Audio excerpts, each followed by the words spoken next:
Como a vitória é conquistada. Introdução. Imagine um menino e seu pai visitando uma pequena loja no interior. Ao sair da loja, o dono oferece ao menino alguns doces grátis. Pegue a mão cheia de doces, diz o comerciante ao garoto. O garoto fica parado olhando para o pai. O proprietário repete: Filho, pegue uma mão cheia de doces, é de graça. O garoto continua parado, olhando para o pai. Finalmente o pai enfia a mão no pote, pega uma mão cheia de balas e dá para o filho. Enquanto voltavam para casa, o pai parou e perguntou ao filho por que ele não pegou os doces. O garoto, com um sorrisinho no rosto, olhou para o pai e disse: Porque eu sei que sua mão é maior que a minha. Em tempos de angústia e tristeza, aprenda a colocar tudo nas mãos do Pai, porque suas mãos são bem maiores que as nossas. Quando olhamos para os últimos dias da vida de Jesus, temos que admitir que essa não foi uma época fácil para ele.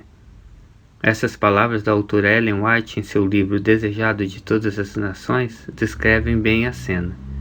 Em companhia dos discípulos, fez o Salvador vagarosamente o caminho para o jardim de Getsemane. A lua pascual, clara e cheia, brilhava no céu sem nuvens. Silenciara a cidade de tendas de peregrinos. Jesus estivera conversando animadamente com os discípulos, instruindo-os, mas ao aproximar-se do Getsemane, tornou-se estranhamente mudo. Muitas vezes lá estivera para meditar e orar, mas nunca com o coração tão cheio de tristezas como nessa noite de sua última agonia. Tão terrível lhe parece o pecado, tão grande o peso da culpa que deve levar sobre si, que é tentado a temer que ele o separe para sempre do amor do Pai. Sentindo quão terrível é a ira de Deus contra a transgressão, exclama: A minha alma está profundamente triste até a morte. Marcos 14, versículos 34. Quase nunca pensamos em um Jesus deprimido e desanimado, mas naquele momento ele estava. Ele não podia ser realmente humano sem saber o que é ter medo, principalmente da sua própria morte. E isso nos leva à pergunta: como Jesus enfrentou o seu medo? Primeiro, Jesus buscou o apoio de outros. Marcos, capítulo 26, versículos 36 ao 38. Ele os encontra dormindo. Segundo, Jesus derramou seu coração em oração. Mateus 26, 39, 42 e 44. A oração para Jesus não era apenas algo que ele colocava em prática, apenas em momentos de crise. Era uma rotina, um hábito que ele havia desenvolvido e mantido fielmente. Era sua principal ferramenta para lidar com os problemas e permanecer conectado ao Pai. Nos seus piores momentos, o que fazia? Mas como Jesus orava? Você está disposto a fazer a vontade do Pai a qualquer custo?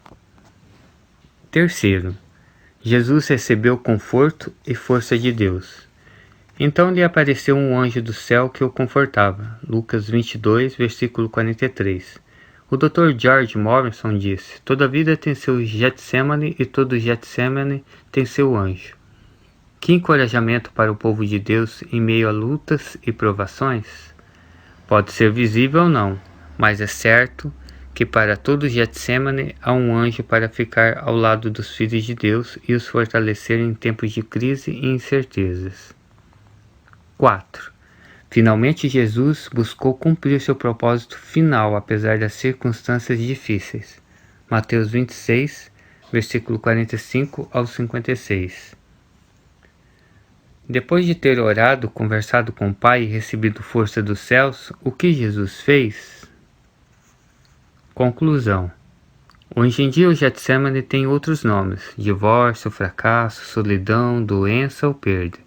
Mas Deus quer que você enxergue essas circunstâncias como um tipo de Getsemane, e Ele quer que você lembre-se de que é no Getsemane que as dúvidas e angústias se transformam em crescimento e glória. Jesus passou por uma grande luta, uma angústia terrível, mas triunfou através de total submissão ao Pai, e Ele decidiu passar por tudo isso porque estava pensando em você. Hoje podemos responder a esse sacrifício de amor da seguinte maneira: entenda que sua vida foi cumprida por um alto preço, portanto valorize-a Ofereça sua vida a Deus, sirva-o com tudo o que você tem. Considere o que você pode fazer por Ele hoje. Segundo, Jesus nos deu um exemplo perfeito de oração e submissão. Você quer permanecer forte e ter uma vida vitoriosa? Ore. O Senhor te ouvirá e te fortalecerá. Terceiro, e se você ainda não aceitou Jesus como seu Salvador, aceite agora.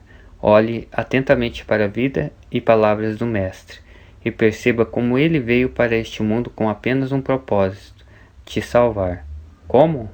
Morrendo em seu lugar e pagando o preço pelo seu pecado. Aceite hoje esse presente e receba dele uma nova vida.